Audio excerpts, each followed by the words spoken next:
cientos. ¿Cuántos han oído de métodos de datación de radioactivo?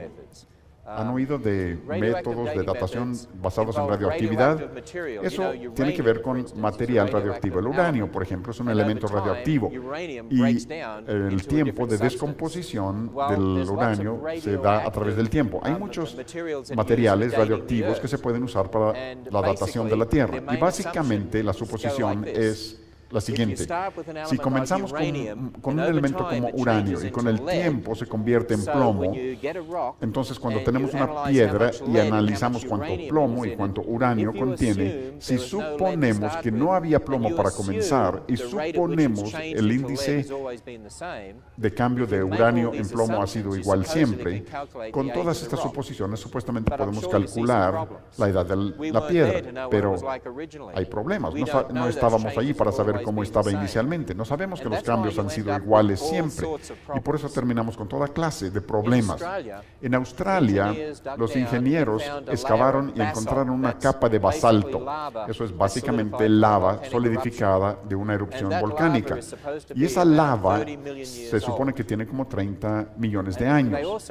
Y también encontraron en esa capa de lava algunos restos de árboles, material de madera, y no se habían fosilizado ni petrificado. Así que supuestamente una capa de lava cubrió alguna especie de bosque y los árboles estaban conservados como madera. Cuando usaron uno de los métodos radioactivos para datación, esto se llama potasio, cuando usaron eso para datar la piedra arrojó una fecha de 45 millones de años. Y luego usaron datación con carbono 14. Eso solo sirve para datar cosas de miles de años, no de millones. Pero cuando estimaron la fecha con carbón, les daba 44, 45 mil años. 45 mil años y 45 millones de años de roca. ¿Eso tiene sentido? Algo anda mal ahí. El asunto es que esos métodos de datación tienen problemas muy serios. Ahora, les voy a dar uno más, y este es lo más técnico de esta conferencia, así que sopórtenme un poco. El uranio es un elemento radioactivo. Con el paso del tiempo, el uranio se convierte en plomo. Y la cantidad de tiempo que se lleva para que el uranio se convierta en plomo se llama la media vida. Esa es la cantidad de tiempo que se tarda para que la mitad se convierta en plomo. Es la media vida. Y con el tiempo todo el uranio se convierte en plomo. Ahora los científicos dirán lo siguiente: cuando sacan una roca y encuentran parte de uranio y parte de plomo, y esto es muy simplificado para ayudarles a entenderlo, si suponen que todo ese plomo vino de ese uranio y suponen que el índice de transformación ha permanecido igual siempre, y suponen que nada de uranio se ha extraído de la roca ni nada de eso, entonces pueden calcular la edad de la roca. Este es un ejemplo. Hay un granito que es una roca de tipo especial, y en ese granito hay cristales que se llaman cristales de zirconio. En esos cristales de zirconio se encuentra algo de uranio y algo de plomo. Así que cuando los científicos descubren cuánto tardaría esa cantidad de plomo darse partiendo de uranio, da 1.500 millones de años. Así que dicen que esa roca debe tener 1.500 millones de años, y luego lo imprimen en el periódico y tú lo lees y piensas que los científicos saben de lo que están hablando, y convence a la gente de que la Tierra ha de ser muy antigua. Pero déjenme decirles otra cosa: cuando el uranio se convierte en plomo, hay un gas que se emite llamado helio. Ahora, ¿han visto globos de helio? Pueden llenar globos de helio y saben que van a flotar hacia arriba. Ahora, la razón por la que usan helio es porque el helio no reacciona con nada. Si usaras hidrógeno y le pones una flama, explota.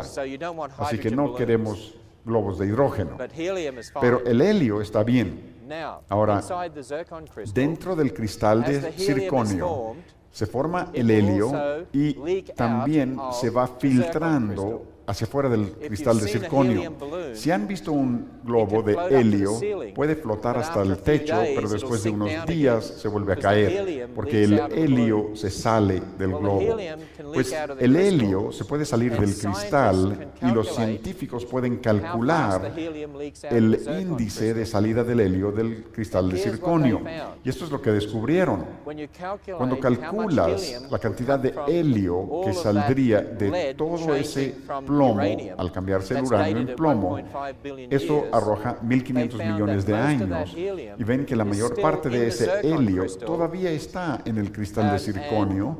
Y cuando sabemos la velocidad a la que se sale, significa que el cristal de circonio solo puede tener un par de miles de años, porque casi no se ha salido nada. Así que eso contradice totalmente lo de los 1.500 millones de años. Ahora, lo principal que quiero decirles con esto es lo siguiente: estos métodos de datación todos tienen problemas, no son absolutos, no se puede confiar del todo en ellos. Así que no piensen que los científicos han demostrado que el mundo tiene millones de años. Otro ejemplo es este. ¿Cuántos han oído del carbono 14, la datación con carbono 14? Varios. La datación de carbono 14 no tiene nada que ver con millones de años. Todo solo sirve para estimar la edad de cosas con miles de años, pero se basa en un elemento radioactivo que se llama carbono 14. Después de 100.000 años, más o menos, no quedaría nada de carbono 14. Todo se habría descompuesto. Así que los fósiles y las rocas que realmente tienen millones de años, nunca debemos encontrar carbono 14. Pero recientemente algunos creacionistas hicieron un experimento usando diamantes que supuestamente tienen 1 a 2 mil millones de años, y los analizaron y descubrieron que había carbono 14, indicando que tenían como 58.000 años. Ahora, yo no creo en los 58.000 años, porque hasta el carbono 14 tiene ciertas presuposiciones, pero no debe haber carbono 14 en estos diamantes si tienen 2.000 millones de años. Y también han encontrado carbono 14 en huesos de dinosaurio y carbón mineral, o sea que esos no pueden tener millones de años. Pero de eso no les dicen a ustedes, eso es lo triste, nunca se publica eso. Ahora, les mencioné ayer que no se llevan millones de años para hacer fósiles. Los fósiles se pueden formar rápidamente. Este es un fósil interesante. Es un rollo de alambre envuelto en piedra. Alguien en Australia dejó un rollo de alambre en la playa en la década de los 70, 1970, y al regresar 20 o 30 años más tarde, habían descubierto que se había formado piedra alrededor de esos anillos de alambre, como el cemento o el concreto que ustedes hacen. Incluso estuve en una universidad en España y estaba hablando allá, y un alumno se paró en el auditorio y dijo: pero todos saben que se llevan millones de años para formar roca. ¿Me puedes dar un ejemplo de roca que se forma rápidamente? Le dije: sí, ¿has oído del concreto? El concreto es una forma artificial de piedra y lo puedes hacer rápidamente. Otro ejemplo que tenemos aquí, un amigo mío encontró una bujía empotrado en una piedra en la costa de California. ¿Eso fue usado por algún hombre mono para su carruaje hace millones de años? De ninguna manera. Quizá un pescador dejó caer esa bujía en el océano y la arena se solidificó a su alrededor y se convirtió en rocas. No se llevan millones de años para crear roca. Solo se necesitan las formas, las condiciones correctas, y se puede formar rápidamente. Otro ejemplo interesante que contradice los millones de años. En la costa oriental de Australia está la Gran Barrera de Arrecifes, y todos los que van a Australia quieren visitar la Gran Barrera de Arrecifes. Se considera la más bonita del mundo. Y la parte más profunda de la Gran Barrera de Arrecifes alcanza como 150 metros. Los evolucionistas nos dicen que se llevaron millones de años para que eso creciera, pero los científicos en tiempos recientes han calculado que el coralillo crece muy rápidamente, no se lleva millones de años. En la escuela me enseñaron que el coralillo crecía muy rápidamente, pero ahora sabemos que realmente crece rápidamente. Recuerdo la primera vez que fui a un observatorio marino en la costa de Australia y estaba en el fondo del mar, sujetado con anclas, cadenas, y me habían enseñado mis catedráticos que el coralillo crece lentamente a través de millones de años, y luego vi enormes masas de coralillo en las cadenas de metal y me preguntaba cuántos millones de años tendría ese observatorio ahí. Y no eran millones de años. Así que lo que observan contradice lo que se nos dice. Los científicos ahora dicen que se puede explicar la parte más profunda de la gran barrera de arrecifes con menos de 4.000 años. Y recuerden que el diluvio de Noé fue hace como 4.500 años, así que lo que vemos hoy se adapta perfectamente a la línea de tiempo bíblico. Podría dar más ejemplos, pero no hay tiempo. Quiero recordarles esto. ¿Recuerdan lo que dije ayer, para los que estuvieron aquí? La muerte es resultado del pecado de Adán. Muerte es resultado del pecado de Adán. Los que creen en millones de años tienen toda esta muerte en el registro fósil antes del hombre. Así que cuando agregas millones de años a la Biblia, tienes un problema, porque tienes enfermedad y muerte antes del pecado. Y si tienes enfermedad y muerte antes del pecado, eso contradice totalmente lo que enseña la Biblia. Y esto es lo que quiero que analicemos. Si tomas la Biblia, ninguna otra cosa, solo la Biblia, por sí sola, ¿te da la idea de millones de años? ¿Dónde encuentras millones de años? No está ahí. Si solo tomas la Biblia sola, solo te da la idea de miles de años y que la muerte se introdujo después del pecado. Ahora, si tomas la Biblia y les agregas las ideas de los hombres de millones de años, entonces tienes muerte antes del pecado. Y por eso en la iglesia tantas personas tienen todas estas diferentes ideas respecto a Génesis. La idea de creer en la evolución o tener una brecha o la teoría que sea. Porque este es el asunto. Si estás tratando de acomodar millones de años a la Biblia, ¿cómo lo haces? Si estuvieras tratando de acomodar millones de años, no puedes acomodar millones de años en estas genealogías, porque no funciona simplemente. No puedes acomodar millones de años entre el primer año hasta el presente en esas genealogías. Simplemente no caben. Pero si analizas el único lugar donde podrías tratar de acomodar millones de años, tiene que ser antes de Adán, antes de esas genealogías, lo que significa los 6 días de la creación. Y quiero decirles que la razón principal por la que muchos líderes cristianos y muchos cristianos no creen en los 6 días literales no tiene nada que ver con lo que la Biblia dice literalmente, sino que obedece estrictamente a tratar de acomodar millones de años en la Biblia. Así surgieron todas estas reinterpretaciones de la Biblia. ¿Recuerdan lo que dije? El factor común es tratar de acomodar millones de años a la Biblia.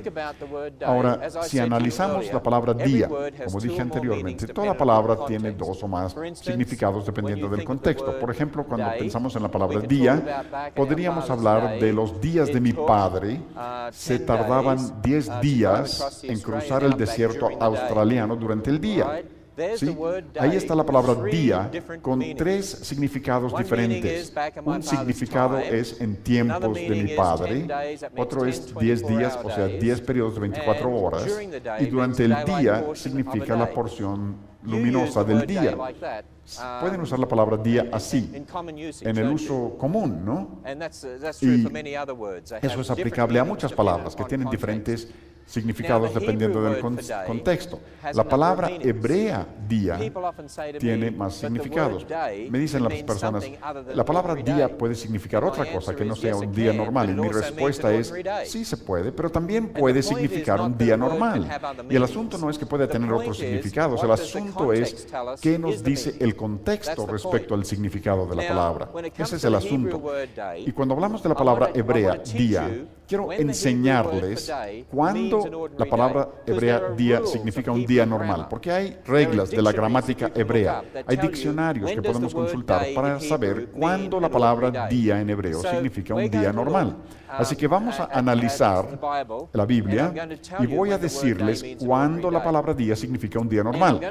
Y les voy a decir acerca de esto fuera de Génesis 1. No estamos considerando Génesis 1, ¿sí?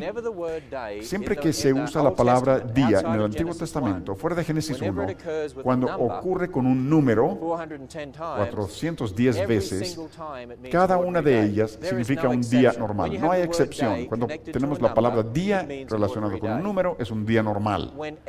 Siempre que encontramos la frase tarde y mañana, la palabra tarde y mañana, separados, aún sin la palabra día, juntos en el Antiguo Testamento, fuera de Génesis 1, 38 veces siempre significa un día normal. Y luego, cuando encontramos la palabra tarde relacionada con la palabra día, o la palabra mañana relacionada con la palabra día, fuera de Génesis 1, 23 veces se encuentra cada uno de ellos, siempre significa un día normal. Y luego, cuando encontramos la palabra noche con la palabra día, fuera de Génesis 1, 52 veces incluso significa siempre día normal. Así que vamos a repasar eso. Día más número significa un día normal. Tarde y mañana significa día normal. Tarde con mañana, tarde con día o mañana con día significa un día normal. Y noche con día significa un día normal. Esos son los casos en los que la palabra día significa un día normal en hebreo. Ahora, como tantos creyentes no saben lo que enseña Génesis 1 respecto a los días de la creación, ha de ser muy difícil tratar de descifrarlo.